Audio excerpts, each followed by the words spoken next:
Hey guys, and welcome to the fourth episode of my mapping tutorials for Quick Life. In this video I'm going to show you how to extend the room I made in the last tutorial episode and add a teleporter as well as a jump pad to it. So before starting, grab the map file from the last tutorial from the video description and extract the archive to your Wolfcam Base Quick 3 maps folder. So you got the ep3.map file inside your Wolfcam Base Quick 3 maps. Once you're done with that, go ahead and launch Radiant, and then open up the map file you just downloaded by going to File in the menu bar and clicking Open. So yeah, here you got the ep3.map file, so select it, click Open. And before doing anything now, we are going to save the map to a new file. So go to File again in the menu bar and click Save As. And give the map any name you like. I'm just going to call it EP4, obviously because it's the fourth episode of the tutorial. So yeah, what we want to do now is take this room we made in the last video and duplicate it so we can have an intersection hallway between those two rooms. To duplicate this room, you're going to have to select all of it, and to do this you have two possibilities. The first one would be pressing I. I inverts your current selection. So since we got nothing selected right now, I is going to invert the selection and select everything. And if you press I again, nothing will get selected. The second possibility would be creating a brush that encloses all of our room. The texture and the measures don't really matter, it just has to contain all of our room. And once you've created the brush, click the select inside icon here in the icon bar, and what it's going to do is it's going to delete the brush we just made and select everything that was inside the brush. So this would be our entire room. So yeah, now that we got everything selected, we can duplicate the room by pressing the space key or space bar, sorry, and now you can just drag it into place holding down left mouse button in the top view. I'm going to have 364 unit squares between this wall and this wall, so 192 units in total. Yeah, so now that we got two rooms, we can try and connect the two rooms.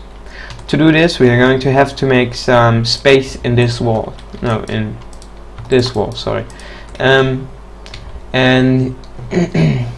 we are going to go right ahead and just scale this wall so we got 192 units of free space in this wall.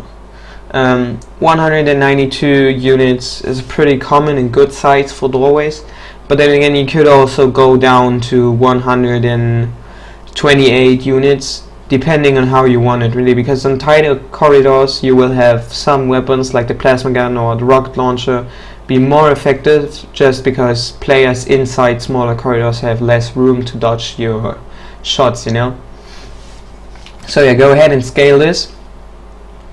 So you got 192 units of free space between this wall segment and this wall segment. Yeah, so now we can make the top wall piece that will cover our doorway. To do this, just make a new brush here, holding down left mouse button and scale it so our new doorway will have 192 units width, just as it has in and 192 units height, just as it has in the width, you know. So yeah, now that we've got this, click the cork button to cover all surfaces of the brush with cork. You do this because if you don't use cork on invisible surfaces that can actually be seen in game, you will run into performance issues sooner or later. So yeah, once you've done that, deselect the brush and use the middle mouse button and click on one of our wall surfaces to copy the texture information from this surface and apply it to the new surface, holding down shift and pressing middle mouse button. Alright, so now we could do the same thing for the other room. You know, scale the wall and make a new brush for the cover of the doorway, but we could as well just select this, delete it, and then select all of our wall segments from the original room, holding down shift and left mouse button, duplicate them using the spacebar and flip them along the x-axis. This saves us a lot of work, as we can just drag the new copied brushes into place and don't have to do all this again. Alright, so now that we've got this, we can start making the intersection hallway between the two rooms. So let's start making the ground plate. To do this, create a new brush between the two doorways, and of course cover it with cork. You might have noticed that before creating this brush, I selected this brush. That's because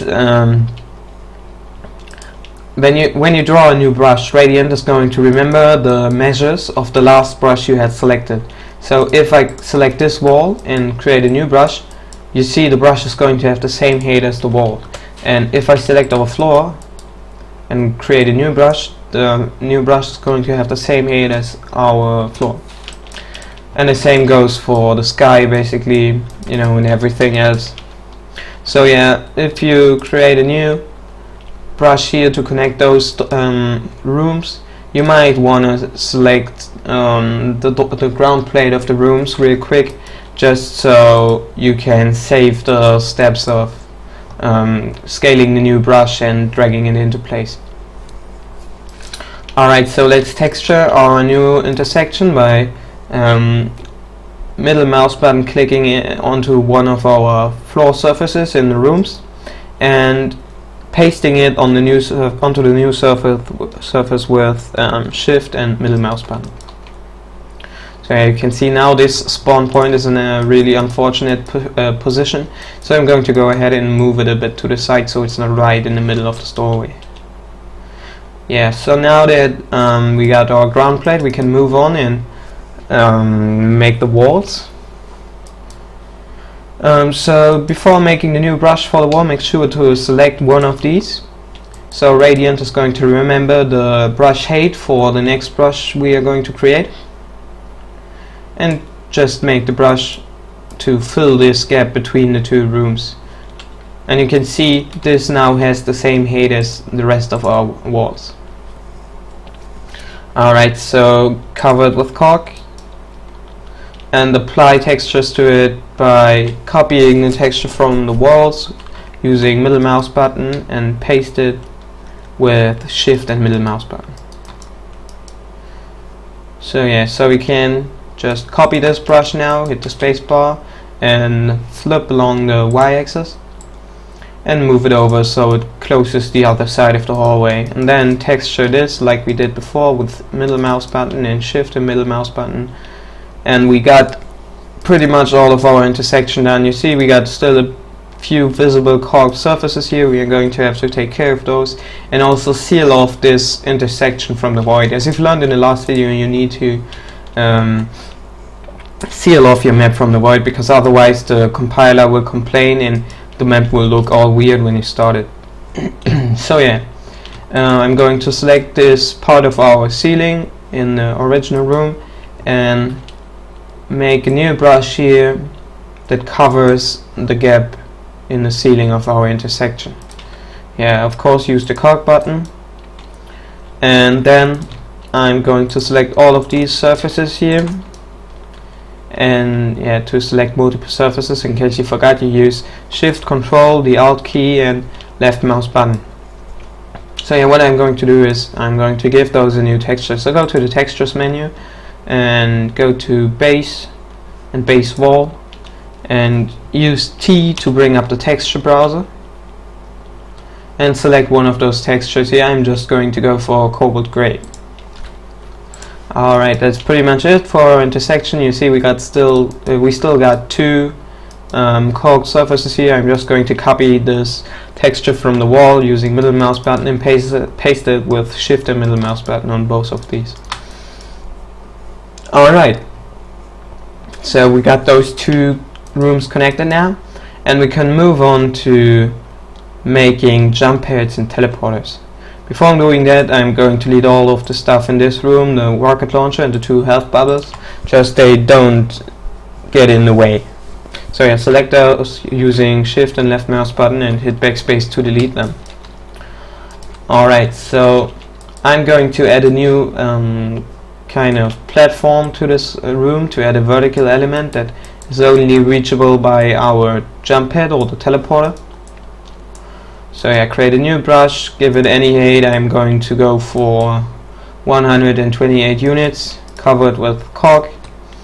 Copy the wall texture with middle mouse button, paste it with shift and middle mouse button, and yeah, last but not least, give a new texture to this upper ground floor.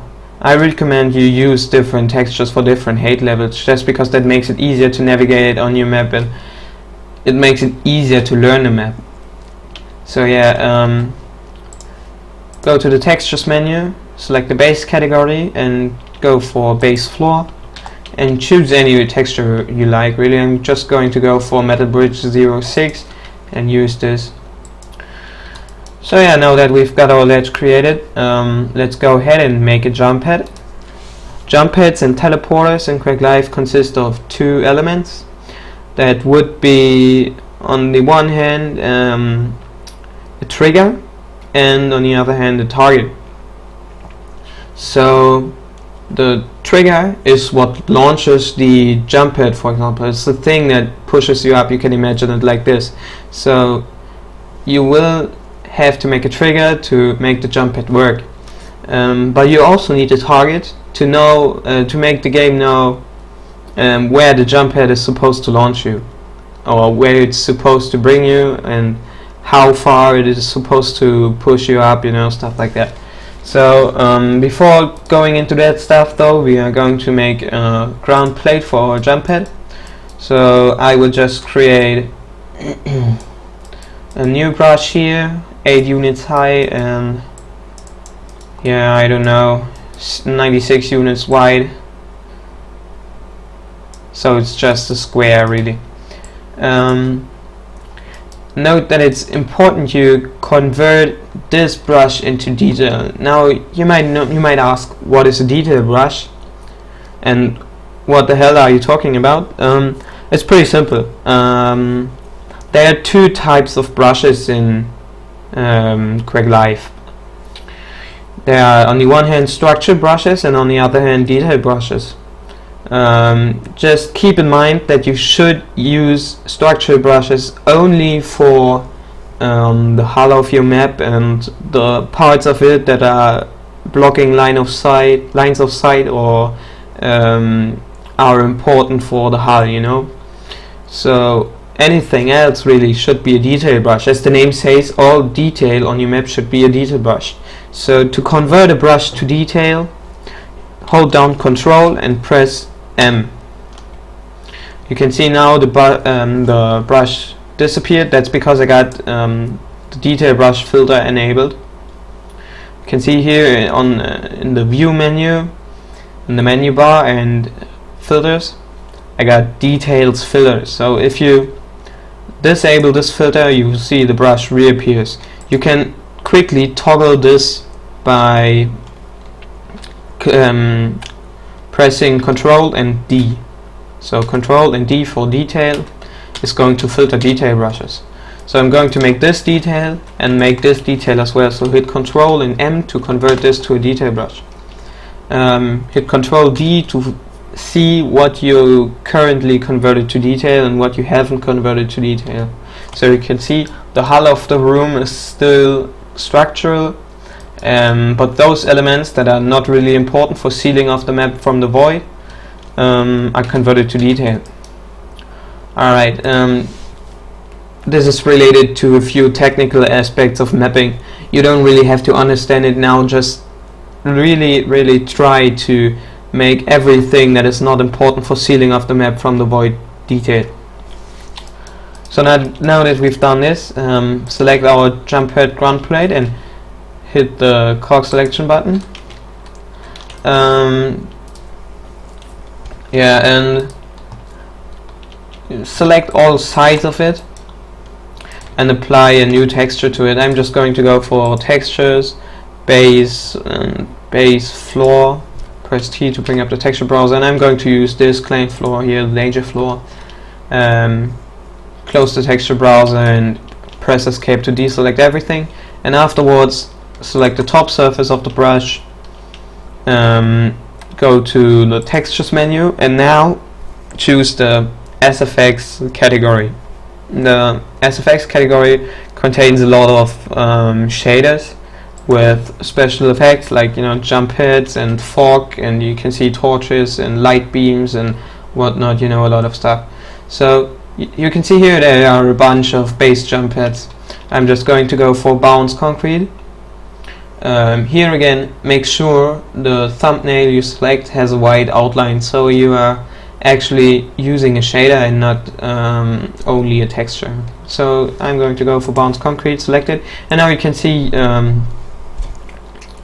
the texture is not really aligned to our brush surface. And to fix this, press S to bring up the surface inspector. On the surface inspector you have a lot of possibilities to align textures.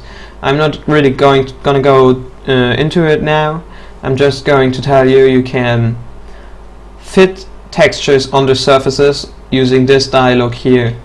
Here you can, you know, define the scale on the X and the Y axis, and with the button you can make it fit. So you want the textures once on the X axis and once on the Y axis in terms of scale, and that's why we are just going to go ahead and click fit. You can see the texture is now aligned to the surface perfectly. Next up, we are going to go into making the trigger. As I described earlier, the trigger is needed to make a working jump pad. So create a new brush that encloses all of our jump pad ground plate, and go to textures and select the common category. As you might remember, common contains a lot of technical shaders like cog, but it also contains the trigger shader, the yellow one here in the bottom right corner. So go ahead and select that and cover all of the brush with the trigger shader. Yeah, close the texture browser, and what we have to do now is tell the trigger what kind of trigger it is. There are several triggers in Quake Live, and if you right click onto the trigger and go to the trigger sub menu in the entity menu, you can see there are a bunch of triggers, like trigger hurt, which is used for lava, for example, or trigger multiply, you know, to toggle stuff like doors or sounds, and the teleporter trigger. There's also trigger push, and trigger push is what's used for jump pads. So go ahead and select this, and the trigger brush now has been converted to trigger push entity. If you press N now to bring up the entity inspector, giving you information on the currently selected entity, you can see the brush now has class name trigger push. So yeah, just to make sure it works, check this and see if it says class name trigger push. Alright, so once you are done with that, deselect the brush, pressing escape, and place a target somewhere above the trigger. As I mentioned, the target is important to make the game now know where the jump pad is supposed to bring you. So what's used for jump pads is target position. So click on this and you will see a new entity appears here in the scene, and if you bring up the entity inspector you can see it says target position. So yeah, deselect this, And what you have to do now is you have to make a connection between this trigger and this target. And doing this is pretty simple. First of all, you select the trigger, then you select the target, and in the end you press Ctrl and K. And you see there's a green line appearing here between the trigger and the target. Also, if you select the trigger now and bring up the entity inspector, you can see it has the target T1, and if you select this, the target position, you can see it has the target name T1. So it's obvious those two are connected now. And last but not least, the final step of making a jump pad is moving the target entity into place. So we want to have the jump pad launch us onto this ledge, so we are going to give it the movement line and angle and a bit more height, so it actually makes you land on this ledge here. So yeah, that's it pretty much for making a jump pad. To revise again, first of all, you make a brush with a jump pad texture or whatever you think is pretty. Then you create a trigger brush and convert it to a trigger push using the entity menu here. Then you make a target position to be exact, deselect it and connect the trigger to the target, hitting Ctrl and K. Note that it's important that before connecting the trigger and the target, you select the trigger first and then the target, because otherwise connecting the two won't work. Alright, so that much for making jump pads. I'm going to go ahead now and create a teleporter. To do this, I'm just going to block out a really simple shape, as you might know it from maps like Arrow Walk. I'm going to make a new brush, cover it with cork. Now copy it, make another brush between them, scale it, cork it again, and copy this. So this is going to be our teleporter. Usually in this frame there's some kind of effect, like a shader, like the swirling stuff on Quarantine, for example, or the moving stars that you might know from Quake World or Quake Life's Arrow Walk. So yeah, to do this we have to make a new brush inside this frame and apply the no draw texture to it. So go to the textures menu and select common, press T to bring up the texture browser and select no draw. What no draw does is basically all it does is make a surface invisible and non-solid. Now you might wonder, what is the difference compared to cork? First of all, cork is solid, and then no draw doesn't affect the rendering,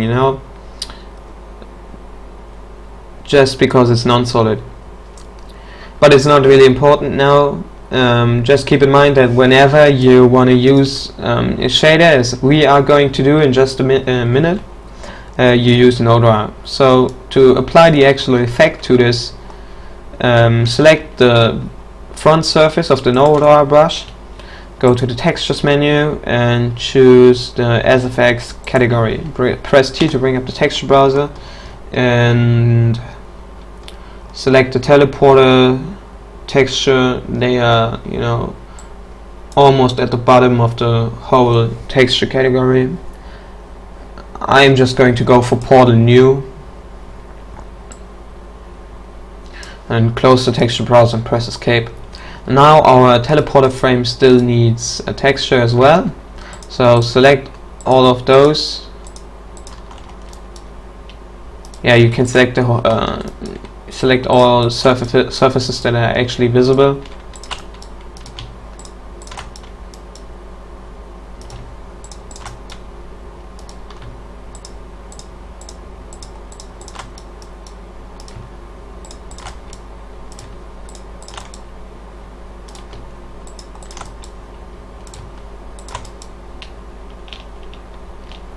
And once you're done with that, press T to bring up the texture browser, and on top of this you can see all the textures that we are currently using on the map. I'm just going to go for the clang texture to use this for the teleporter frame. Click it and you see texture gets applied. It's probably not a good design choice, but it doesn't really matter now. It's just, you know, for the sake of differentiating between the teleporter frame and the wall. Alright, so now the teleporter is done. I mean, at least the visual part of the teleporter is done. And now for the technical part, make a new brush that covers the teleporter. And this is going to be our trigger. So just like for the jump pad, you're going to have to make a brush that covers all of the teleporter and apply the trigger texture to it. And as you might remember now, we have to tell the trigger what kind of trigger it is. So right click onto it to bring up the entity menu and go to the trigger submenu, and select trigger teleport. As the name says, this is going to tell the trigger it's the trigger for teleporter. Alright, once you've done that, we have to make a target, but targets for teleporters are a bit different. They can't actually be found in the target menu, but instead they are in the MISC submenu. And what you want to use is MISC underscore teleporter destination. So yeah, select this and you see there's going to be a new entity placed here, which is the teleporter exit destination. Alright, we want the teleporter to launch us or bring us onto this ledge, so I'm going to move the teleporter destination up onto this and center it and give it an angle of 90 degrees. So to do this, as we did with the spawn point in the very first version of our room, give the entity an angle key in the entity inspector. To bring up the entity inspector, press N and then enter angle in the key form and 90 in the value form, and you can see the direction of the teleporter destination changes, so you're going to be looking into this direction when you enter the teleporter. Yeah, if you forgot, the angle orientation depends on the top view. You got 0 degrees here at the infinite end of the x-axis, 90 degrees here at the infinite end of the y-axis, and then here 180 and 270 here, and then 360 or 0 again. Alright, so now that we've got our teleporter destination, we have to connect the trigger to the entity, and to do this, select the trigger first and then the entity and hit Ctrl and K, and you can see here in the top view that the two are connected now. And if you filter detail brushes, you can see that you can see the orange line that connects the two. And now that I'm looking at it, we actually forgot to convert this teleporter to detail. As it's not important for sealing of the map of the void, we can convert it to detail without thinking much. So select all of it and press Ctrl and M to convert it to detail. So yeah, now you can see the brush disappeared. The brushes disappeared. That's because we got detail brushes filtered at the moment. To disable the filter, hit Ctrl and D. To enable it, hit it again. So Ctrl and D to toggle the filter for detail brushes. Alright. Oh yes. So you might have noticed I hit all of these trigger brushes. I did that by hitting Alt and 4. Alt and 4 is the shortcut for toggling the filter for translucent brushes. You can do that as well by going to the View menu and Filters, or filter and clicking on translucent. So yeah, Alt and 4 is filtering translucent brushes. So yeah, so much for adding a jump pad and a teleporter to our map. I think now we can go ahead, save the map, hitting Ctrl and S, and go to the BSP menu and choose the first test option to compile the map and test it in Wolfcam. So yeah, hit this and wait for it to compile.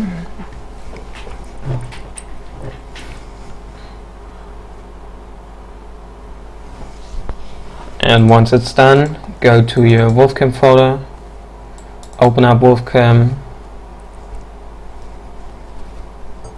bring down the console and type in map EP4 or whatever map name you apply to your new file.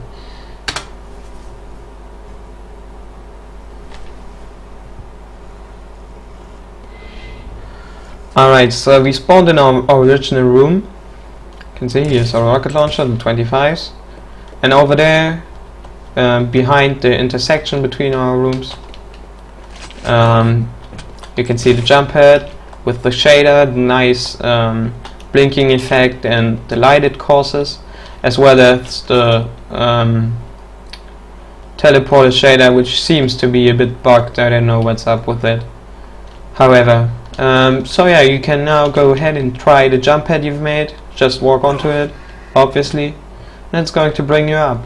And the same will go for the teleporter, and as you can see, it works. So yeah, if you had problems with following the steps, just leave me a comment, message me on IRC or anything. You can email me as well. Yeah, I know it might have been difficult to follow me in a few moments. I'm a bit tired, and it's always difficult for me to make those tutorials as I'm not a native English speaker. But I hope it was okay and it helped. And you can see things are slowly starting to take shape. You could almost call this a map now. I mean, there are 2 rooms, there's a weapon, there are a few spawns, there's health, there's a teleporter and a jump pad. So yeah, I think we are making pretty good progress. And in the next video I might cover vertex editing and edge editing, but I'm still undecided about it. I might as well go for something else. I will have to think about it. So yeah, until then, have fun with creating your first maps with jump pads and teleporters. And yeah, see you.